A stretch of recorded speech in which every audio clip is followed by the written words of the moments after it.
araw ng aming prelim examinations. Kung mapapansin nyo, ang mga kaklase ko ay tulala.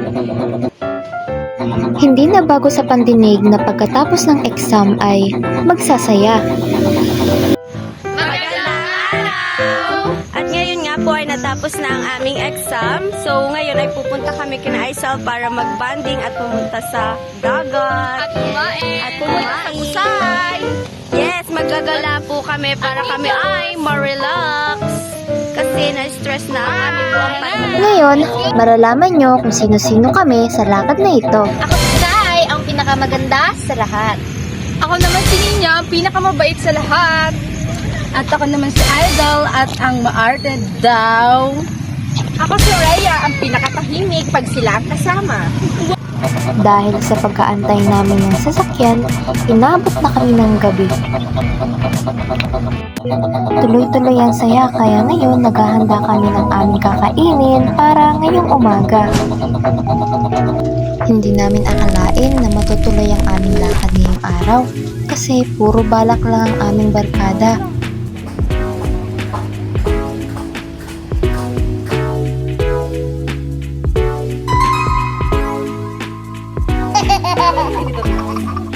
So yun, ay videographer pala. Videographer. Wow, dagat! Wow, dagat! Wow, dagat! Wow! Dito kami. At ngayon guys, may handa kaming pagkain sa tanghalian. Ito ay ang longganisa, ang corned beef. Ngayon ay dito kami kumakain sa tabi ng dagat. Yeah, napakaganda. Kung mapapansin nyo, napakaganda ng dagat. Bago namin simulan ng aming pagkain, kami ay nagdasal muna. Dahil ang pagdarasal ay napakahalagang kagawian ng mga Pilipino. Dahil ito ay pasasalamat sa Diyos dahil sa araw-araw na biyayang ipinagkakaloob nito sa atin. Mas masaya talaga kapag may kasabay kang kumain. Grabe din ang kwentuhan kasi sabi niya, bibili sana siya ng napkin kaso tindero ang nagtitinda. Alam nyo, hindi din pala maganda yung puro tawa na lang kapag kumakain. Kasi imbis na mabusog ka, puro hangin na lang yung laman ng tiyan mo kasi kakatawa. Pagkatapos ng aming pagkukwentuhan, agad na din kaming bumiyahe papunta sa aming pupuntahan. Andito na pala kami sa bayan ng Mulanay. Pakinggan nyo to. Bakit? Trip lang. Lagi na kaming dumadaan dito, pero yung kasama ko, siya lang yung nagsabi ng amigos. Kahit ito naman ay amugis. Gusto lang naman ito ay maging masaya. Para di ka mabato ay iwasan mo. Nakakatuwa yung driver namin kasi akala niya magpapahatid lang kami sa malapit. Ang hindi niya alam, pupunta kami sa Lagaslas. Ang saya, di ba?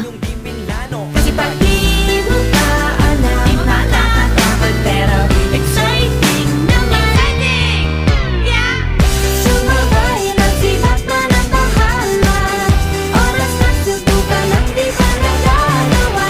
Minsan lang kaya magpapabigaya. Mag-enjoy! So ayun guys, pupunta kami ng isa sa pinakamagandang lugar dito sa ano nga yun? Lagaslas. Lagaslas. Nais kumanta pero di mo forte. 5 piso lang naman ang karaoke. Go! Basta sa bakanting lote. Joke! Galingan kahit konti. Kahit trip, bigay lahat sa ginagawa mo. Na sa ganun ay wala masabi ang ibang tao. Sa ginagalawa nating mundo ay maraming loko-loko. Hindi mo naman inaano. Ano ba talaga ang kailangan nyo? Siguro ang Kalipas ang ilang minutong biyahe, nakarating na din kami. Ngayon, ayon kay Aisel, tinuro sa amin ang magandang pasyalan dito sa Mulanay, Quezon, ang Lagaslas Falls. Hindi naging madali para sa amin ang pagpunta dito sa Lagaslas Falls dahil masyadong pababa ang daan at madulas. Ito ay parang delikado para sa amin. Pero kahit na ganon ay patuloy pa rin ang aming paglalakad kahit na napakahirap ng daan. kahit na delikado ito. Kasi nais naming masilayan ang ganda ng Lagastas Falls. At ngayon ay patuloy pa rin kami sa aming paglalakad.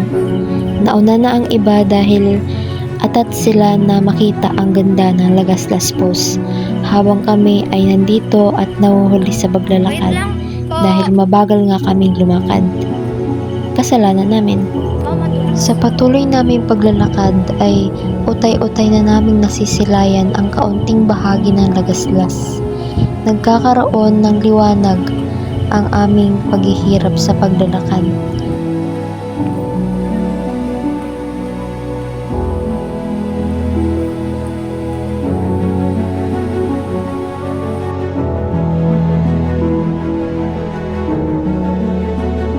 Sa patuloy naming paglalakad ay unti-unti naming nararamdaman ang sakit sa aming mga paa dahil sa tilos ng mga batong aming nadadaanan. Kahit dahan-dahan ang iyong paglalakad ay pwede ka pa ding madulas, pero hindi siya nadulas dahil makapit ang kanyang paa sa putik. Dahil sa walang tigil na pag-ulan, ang naabutan namin ay madulas na daan. Ang maaliwalas na hangin ay unti-unti nang bumubungad sa amin. Mahirap man ang daan, pero sulit naman ang aming napuntahan. Bumungad na ang isang magandang talon na matatagpuan sa Mulanay. Sa ganda ng tanawin ay talagang marerelax ang pupunta sa lugar na ito. Pwedeng maglakad-lakad at magpahinga na kahit sandali ay malilimutan ang problema. Napakaganda at ang linaw ng tubig, sinamahan pa ng malamig na hangin na talaga namang magsasaya ang buong barkada pati na rin ang pamilya. Kaya ano pang hinihintay nyo? Tara na sa Lagaslas ng Mulanay.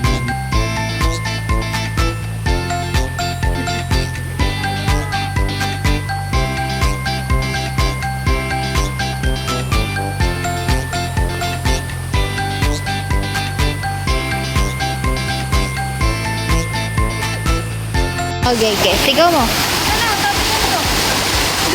Sigaw mo. 1, 2, 3. Ngayon, nandito na po tayo sa Lagaslas. Tama! May basil na ako!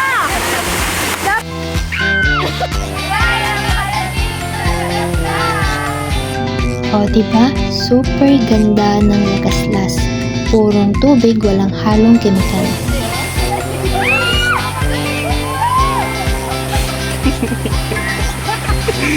Inadulas.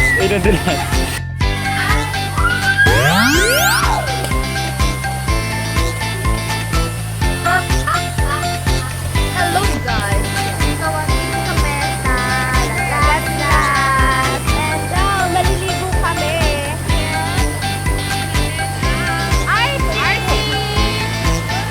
Yes, andito po kami.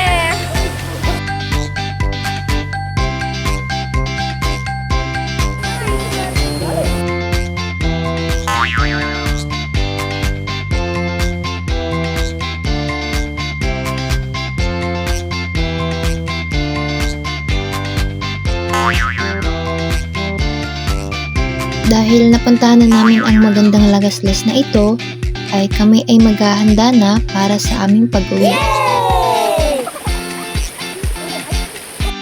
Hindi kami nagbasa dahil wala kaming dalang pamalit.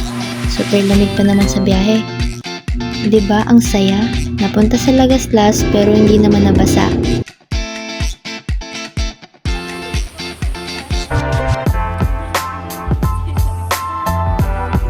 Bago kami dumiretso pa uwi ay dumaan muna kami sa Breathing View na kung saan ay maganda ang tanawin at dito magkakaroon ka ng peace of mind.